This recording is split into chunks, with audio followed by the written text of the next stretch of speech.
Salut les cow-boys et les cow-girls, je suis Cowboy Jack et aujourd'hui, nous sommes ici au Musée des Sciences Naturelles de Houston. Nous allons aller voir l'exposition sur la faune du Texas, allons jeter un œil. Ça va être super amusant. Waouh! Nous traversons la salle des curiosités. Il y a tant à voir ici, mais j'ai surtout hâte de découvrir ces animaux texans impressionnants. Eh bien, tu veux jeter un œil à l'endroit où nous sommes aujourd'hui? Ici même, à Houston, au Texas. Et ça, c'est le Texas qui fait partie de ces grands États-Unis. C'est notre pays, d'un océan à l'autre. Allons voir l'exposition sur la faune. Venez, les gars. Waouh! Waouh, faites attention à ce puma là-haut. D'accord. Nous voici maintenant dans la salle Ferris consacrée à la faune du Texas. Nous allons pouvoir faire le tour et découvrir tous ces animaux incroyables qu'ils ont à nous montrer. Waouh! Voici la zone des zones humides côtières et des marais juste ici. Eh bien, il y a beaucoup de choses à voir. Ce serait comme ce que nous voyons près de la frontière de la Louisiane, peut-être vers Victoria, à l'extérieur de Beaumont, même dans la région de Houston. Il y a tout un tas de bestioles ici. Regardez juste là, c'est un gros vieil alligator d'Amérique qui se tient debout. Et on dirait qu'il essaye de se faire un petit encas avec ce sanglier juste là. Waouh, il y a une buse à queue rousse. Regardez tous ces différents types de canards et d'oiseaux. Je vois des canards branchus, j'ai vu un colvert. Il y a un castor, regardez ce castor là-bas.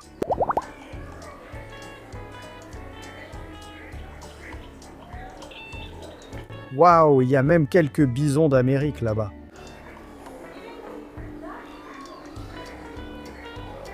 Ouf, il y a beaucoup d'animaux à voir.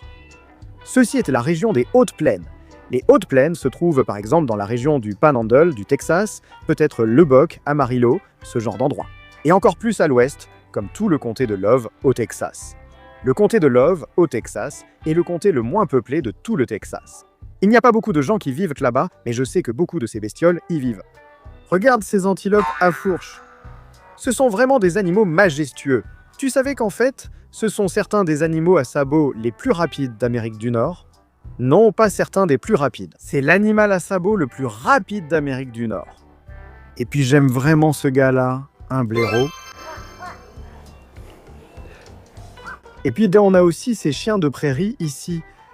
Les chiens de prairie sont vraiment géniaux. Je les adore parce qu'ils creusent des trous dans le sol, ils sortent un peu la tête et ils disent genre « Hé les gars, quoi de neuf ?» Et puis ils replongent dans leur trou. Mais ils replongent dans leur trou pour se protéger de tous les oiseaux de proie qui essaient de les attraper, comme ce grand-duc de Virginie juste derrière eux, là-bas.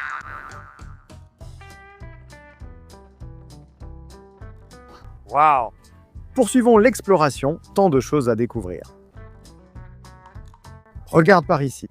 C'est ce que j'appelle un coyote chanteur. En fait, c'est un coyote. Waouh, il hurle à la lune. N'est-ce pas génial? Et puis bien sûr, nous avons notre vieil ennemi là-bas, Monsieur Moufette. Tu ne voudrais pas marcher derrière lui ou t'approcher en douce. Ils ont une glande odorante qui peut projeter une substance et l'odeur est vraiment forte et elle reste avec toi pendant longtemps. Autrefois, on recommandait un bain de jus de tomate après s'être fait asperger par une moufette. Aujourd'hui, des produits professionnels existent pour éliminer l'odeur. Mais si jamais tu vois une moufette, le meilleur conseil, c'est simplement de t'en éloigner.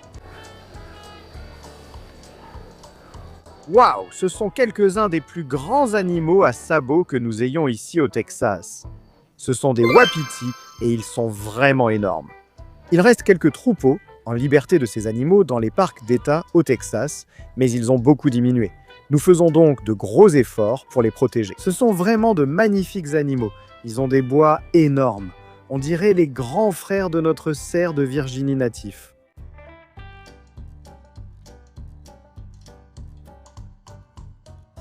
Waouh, c'est quelque chose que beaucoup de gens ne savent pas à propos du Texas. En fait, nous en avons beaucoup. Ce gars-là, juste ici, c'est un porc-épic. On en trouve partout dans l'État. Beaucoup de gens pensent qu'ils ne vivent qu'à l'ouest du Texas, mais en réalité, ils sont aussi dans la région des collines et dans certaines parties du nord. Ils ont ces queues vraiment piquantes.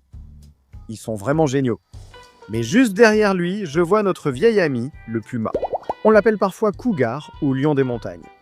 Ce sont vraiment de grands félins. Ce sont les plus grands félins sauvages que nous ayons dans l'État du Texas. Et en fait, leur nombre diminuait, mais ils font un énorme retour. Nous les voyons dans la région des collines. Beaucoup de gens affirment les voir dans l'est du Texas, et il y a aussi des observations confirmées.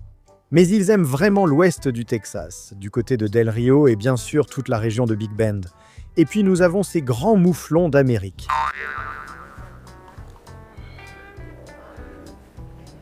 Attention, un serpent à sonnette rampe sur les rochers. Tu ne voudrais pas te frotter à ce gars-là. Tu sauras toujours quand tu t'approches d'un serpent à sonnette parce qu'ils ont ce grelot sur leur queue et ils font un grand bruit quand ils le secouent comme ça. Et ce qu'ils font, ce n'est pas qu'ils sont méchants. Ils avertissent en disant « Je ne veux pas traîner avec toi. Si tu t'approches, je pourrais mordre. » Leur venin est très dangereux, donc évite d'être mordu. Écoute toujours la queue d'un serpent à sonnette. Si tu croises un serpent à sonnette, recule simplement. Il vit sa vie, tu es sur son territoire, pas l'inverse. Regarde ce petit gars juste ici. J'adore ces petites bêtes. Savez-vous ce que c'est? C'est ce qu'on appelle un bassaris ou chat à queue annelée. C'est une créature vraiment unique qu'on trouve partout au Texas. Les gens croient qu'ils ne sont pas partout, mais on ne les voit pas car ils sont nocturnes et très furtifs. Pensez-y comme à un chat domestique. Ils sont vraiment furtifs et essaient de se cacher partout. Donc, on en a partout. On ne les voit tout simplement pas tous les jours. Nous sommes dans les forêts de pins de l'est du Texas, d'où vient la plupart de ma famille, une région que j'aime beaucoup. Regardez ce lynx rouge juste ici. On dirait qu'il est en train d'attraper une caille de Virginie.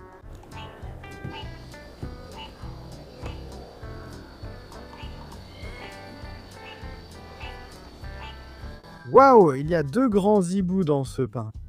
À propos des forêts de pins, leur nom ne trompe pas. Elles portent bien leur nom car elles sont vraiment remplies de pins.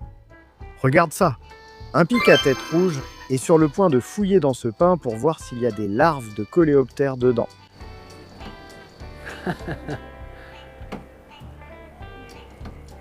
C'est trop cool. L'est du Texas a beaucoup de pics parce qu'ils s'en sortent très bien avec l'épine. C'est un bois plus tendre que certains feuillus comme les chênes. Waouh! Regarde tous ces oiseaux dans ces arbres.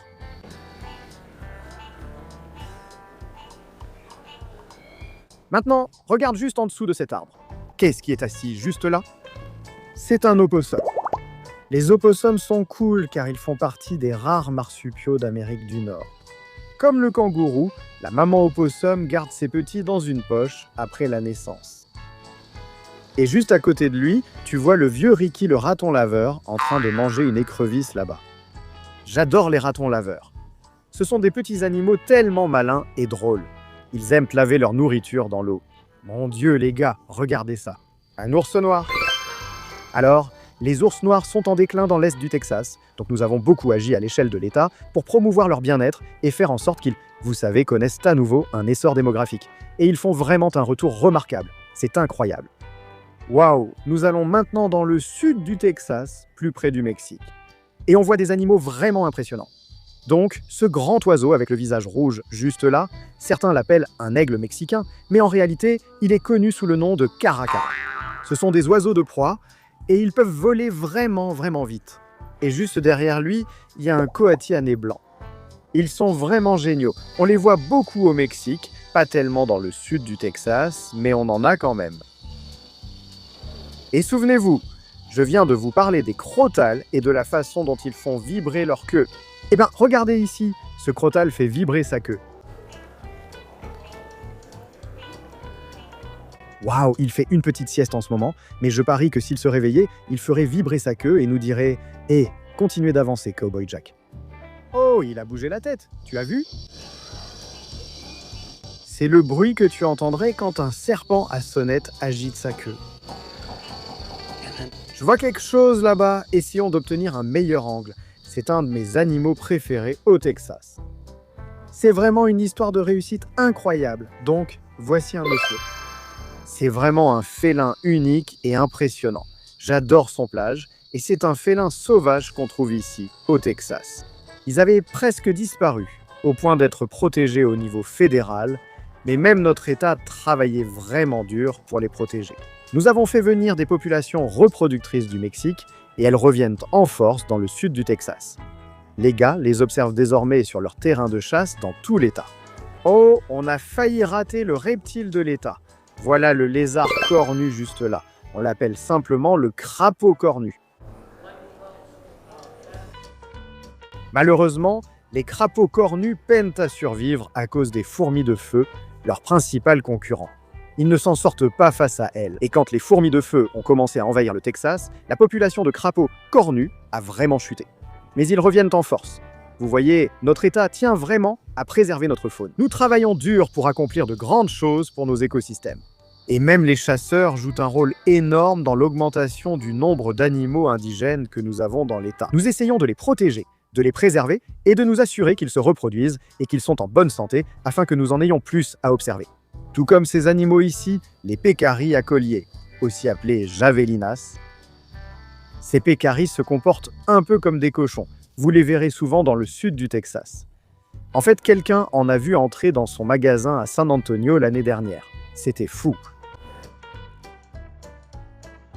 Voici le littoral sud. C'est ce que nous appelons la Grande Laguna Madre. Voici l'océan, la partie du golfe du Mexique que nous partageons avec nos voisins du Mexique. Et juste ici, la tortue de mer de Kemp. On dirait qu'elle est en train de pondre des œufs ici même. Ces tortues de mer peuvent devenir vraiment grandes et ce sont de magnifiques créatures.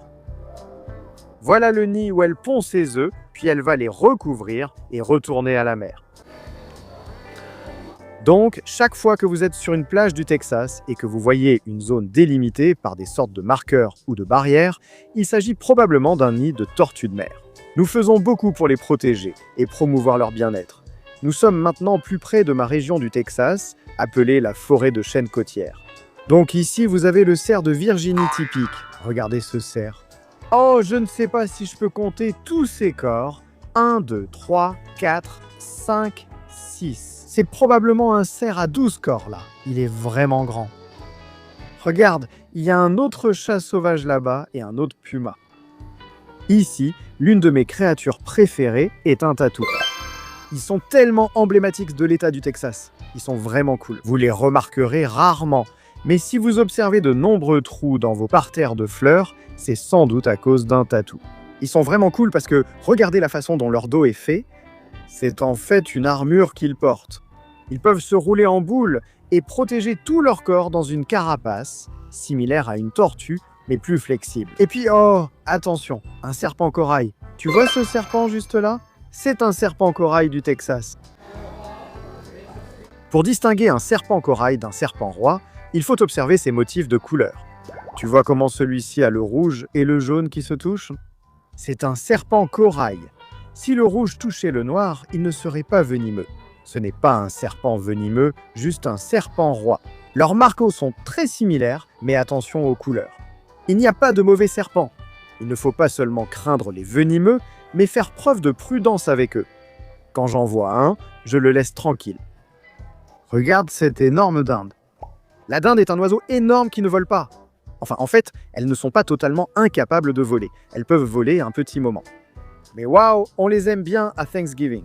Et elles ont joué un rôle énorme dans la colonisation du Texas parce qu'elles offraient une bonne source de gibier pour la nourriture et toutes sortes de choses pour les colons. Waouh, hein, il y a ici de vieux corbeaux. Ces vieilles corneilles font un bruit si drôle, j'aimerais l'imiter. Levez les yeux vers tous ces oiseaux. Ils sont vraiment cool. J'aimerais connaître leur nom, mais je ne les connais pas. Oh. Attention à Monsieur Puant, c'est une autre moufette. Comme on en a parlé, ils ont une odeur vraiment forte. Tu ne veux pas t'approcher trop près de ces gars-là, c'est Monsieur Pépi le Piou. Ouh là là!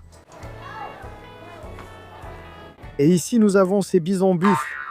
Celui-ci a un petit bébé. Regarde le bébé. Avant, ces animaux parcouraient tout l'État du Texas et ils étaient très importants pour les Amérindiens, les peuples autochtones du Texas. Mais malheureusement, ils ont été trop chassés et trop, vous savez, consommés. Nous mangions beaucoup de leur viande. Aujourd'hui, nous avons beaucoup de vaches pour cela. Ce sont de beaux animaux très nombreux dans les ranchs privés. L'autre jour, j'ai entendu dire qu'au Texas, il y a en fait des populations privées allant jusqu'à 250 000 de ces animaux à travers l'État. Les gars, j'étais trop excité tout à l'heure. On est passé à côté de ça. Regardez ici. Oui, c'est un couple de pigargues à tête blanche qui nichent. Ce sont des animaux tellement emblématiques pour l'État du Texas, mais aussi pour les États-Unis d'Amérique. Vous le verrez sur tous nos sceaux officiels, sur toute notre monnaie, presque partout. Ce sont des oiseaux vraiment incroyables. Nous avions autrefois un nid de ces oiseaux à The Woodlands, au Texas, et ce nid faisait en fait environ 3,5 mètres de diamètre, et on estime qu'il pesait presque 450 kilos. Ce sont vraiment de très grands oiseaux. Si jamais vous avez la chance d'en voir un, vous feriez mieux de remercier votre bonne étoile, car ils sont absolument incroyables.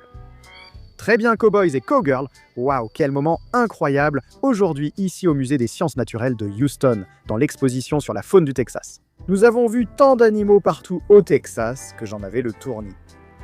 Et attendez une seconde, vous vous moquez de mes cheveux? D'accord, je vais remettre le chapeau. En tout cas, c'était vraiment super amusant. J'espère que vous vous êtes bien amusés. Moi, c'est sûr. Et j'espère que vous nous accompagnerez dans toutes nos aventures, parce qu'on en vit beaucoup. Et jusqu'à la prochaine fois où je te verrai, yeehaw!